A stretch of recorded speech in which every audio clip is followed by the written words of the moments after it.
Hey friends, I hope your week is off to a great start.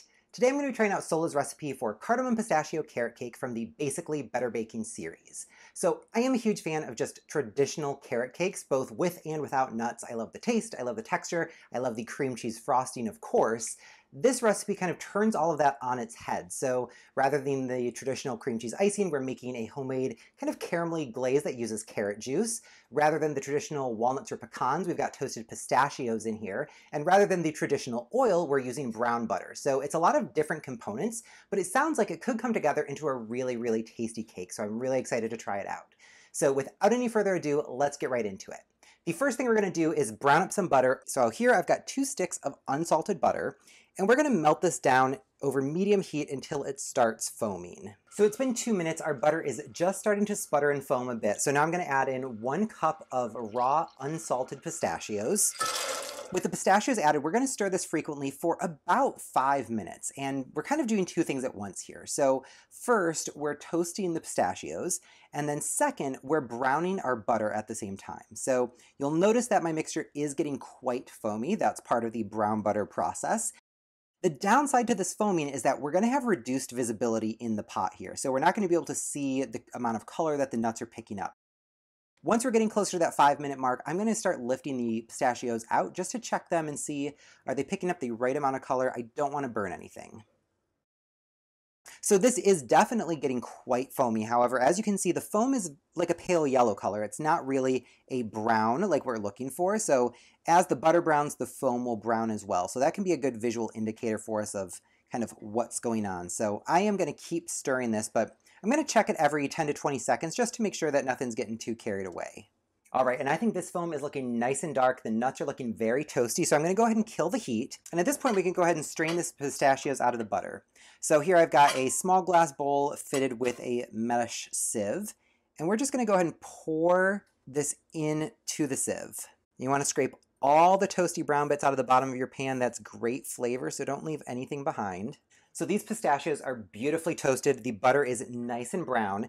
And at this point, we're going to go ahead and just set these aside until we're ready for them. You do want to store these separately so that the nuts can continue draining. So I'm going to put them just over the metal pan here, and they can continue to dry out a bit. While the brown butter and pistachios cool down a bit, we can move on to making the batter. So the recipe calls for 3 medium carrots. You can see here that I am using large carrots. I think that these are easier to grate. So I only need about 1.5 of these. It's 250 grams. I'm going to weigh that out, and then the leftover carrot I can just save for like a salad or something else. Here with my box grater, I'm using the large holes here, and we're just going to grate this until it's done. And that's about 1.5 carats worth of grating. So let's see what we're coming in at here. We're looking for 250 grams. The last thing I want to do before I move on to making the batter is chop up these pistachios. So they've cooled down for about 5 minutes or so, so I can touch them. They're not burning hot anymore, and we're just going to coarsely chop these. Great, so the nuts look nice and coarsely chopped. I'm going to set these aside, and now we can assemble everything. In a large glass bowl, I've got pretty much all of my ingredients here. Dark brown sugar, granulated sugar, baking powder, baking soda, kosher salt, cardamom, and cinnamon. And now to this, I'm going to add 3 room temperature eggs. And since I already measured out all the ingredients, I really don't want to accidentally get shell in the mixture, so I'm cracking into a bowl ahead of time just to make sure that I don't have any mistakes. Then using my electric mixer, I'm going to beat this for about 3 minutes. We're looking for this to turn nice and fluffy.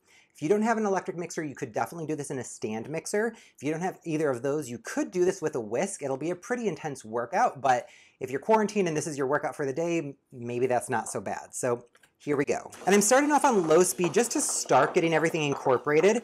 And once it's looking mostly incorporated, we're going to crank this up to high.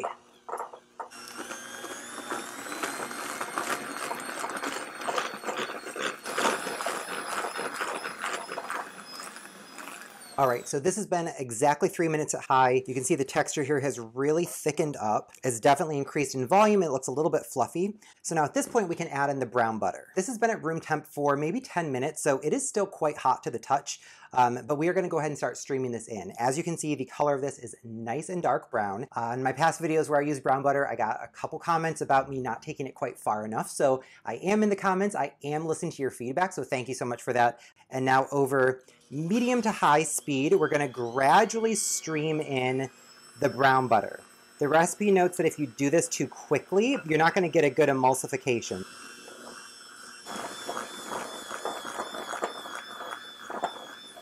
So normally I'd be really annoyed about what's going on right now with my bowl dancing. However, it's kind of nice. It's kind of helping me get a more even mix going on here. So I'm not that mad at it, actually.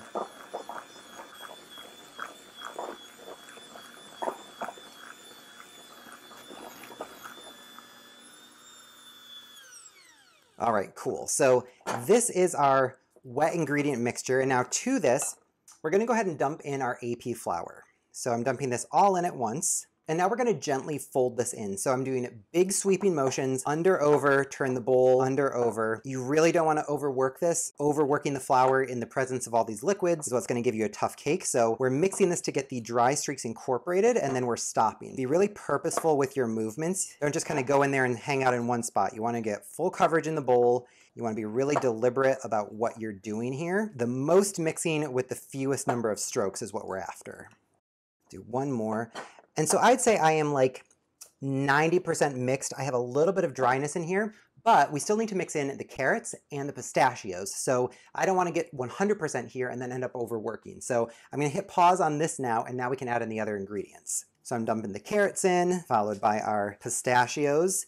And I am just pushing the limit on this bowl. Cool. So now again, just folding this. So going to be careful to not throw anything out of the bowl. It's maybe easier said than done. Now I will say the fragrance on this is great. Those warm spices smell so nice. The texture of this is gorgeous. It's so thick. I think we're in for a really, really tasty time with this cake when all is said and done.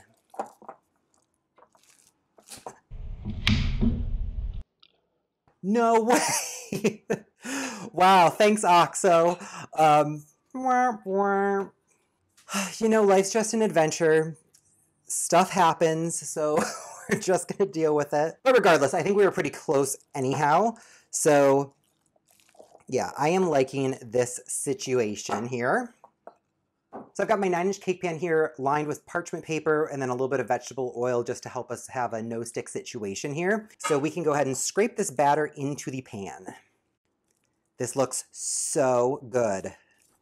Then using just a small spoon, or you could use an offset spatula, we're just going to scooch this to the edges of the pan, make sure that we're getting an even layer here. This batter is incredibly thick in a good way.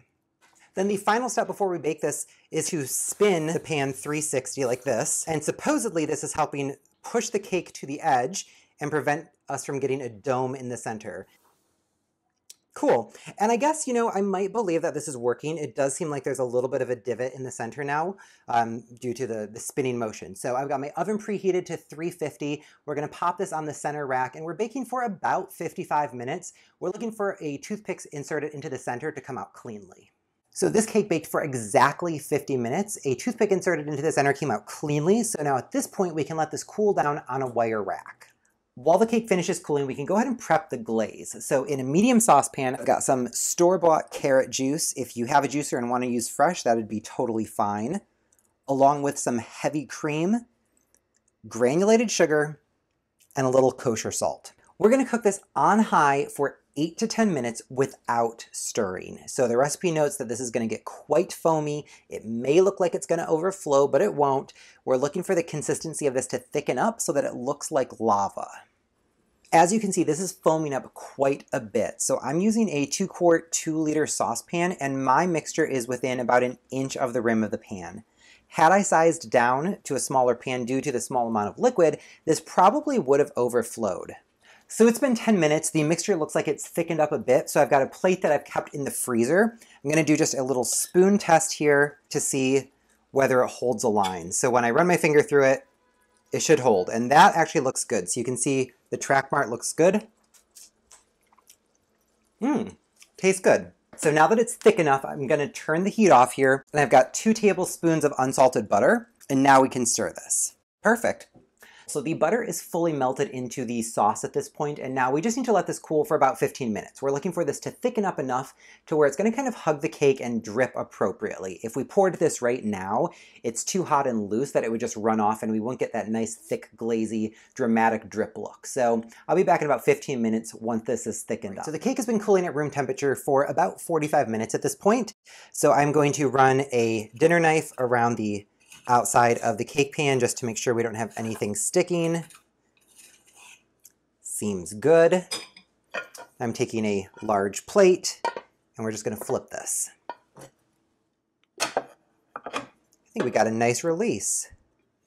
Cool. All right, and the parchment paper stayed right in the bottom. So we are going to leave it bottom side up. That way we have a completely flat surface for that glaze to run over. So I'm going to let this hang out for just a little bit longer while that glaze firms up a bit, and we'll be back to glaze this in just a moment. The glaze has been hanging out at room temp for about 15 minutes. So you can see here that the texture of this has really thickened up. It holds a nice track as I run the spatula through it. So I think we're in a good situation to glaze the cake. So I'm going to go ahead and just scrape this over the top in the center. And this is really a generous amount of glaze. It seems like it'll be plenty to get dripping over the edges and looking all nice. And then I'm using just kind of a medium-sized offset spatula here. And my caramel spread out pretty okay. So I'm just going to help nudge it to the edges a little bit. And I think that this looks pretty good. So you can see that the glaze is running down the sides. I might have wanted to let this glaze cool for another maybe 5 minutes before doing this, but I think it overall looks pretty good. So now we're gonna let this sit at room temp for another 10 minutes prior to slicing to let this glaze just really firm up. The glaze has been setting at room temperature for about 10 minutes, and this is the finished product. So I love the appearance of this cake. I love seeing all of the carrots and the pistachios in here. There's really everything going on. It felt perfectly baked as I was cutting it too. It was kind of nice and spongy and sprang back as I was cutting it, so I think that's a really great sign. Let's go ahead and dig in.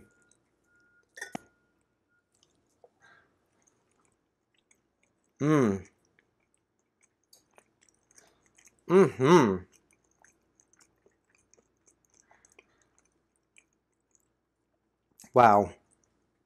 The cake is perfectly cooked. It's really moist. You can definitely taste the brown butter.